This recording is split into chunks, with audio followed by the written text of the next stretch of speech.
Et si quelqu'un a écouté, et si quelqu'un ne sait pas à mettre en pratique, c'est pour la gloire du Seigneur et c'est pour son bien. Bien-aimés, ce matin, le thème, c'est quoi? Remplacer le mal par le bien. Bien-aimés, vous savez que la nature en a besoin du vide, bien-aimés. Bien-aimés, le vide, quand on change quelque chose, quand on enlève quelque chose, bien-aimé, il faut remplacer par quelque chose. Si toi, tu as décidé d'enlever l'amertume en toi, bien-aimé, tu dois remplacer par quelque chose. C'est ce que Jésus veut. Tu ne dois pas laisser ce vide. Tu ne dois pas laisser ce vide, bien-aimé. Tu dois combler ce vide par quelque chose, par le bien, bien-aimé. Tu dois combler par le bien. Bien-aimé, tu vas comprendre quelque chose. Je prends un petit exemple. Toi qui te mets en colère. Et Jésus voudrait que tu enlèves la colère pour remplacer par quoi?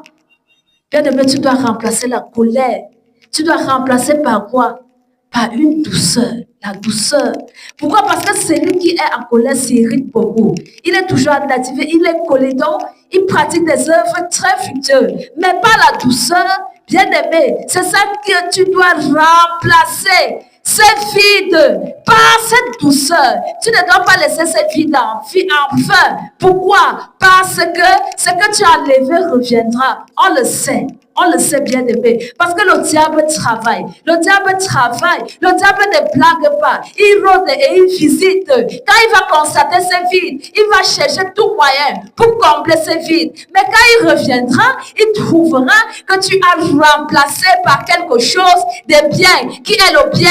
Bien aimé, ça sera une gloire pour le Seigneur. Parce que l'ennemi ne pourra plus combler ce vide. Alléluia.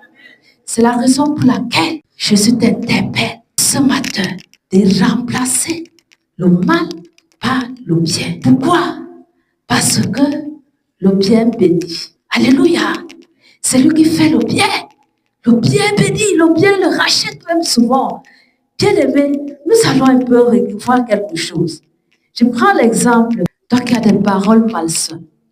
Toi, tu sais que ce qui sort au-dedans de toi détruit et détruit encore ta vie ou quelque chose. Bien-aimé, tu dois enlever cela et remplacer par quoi?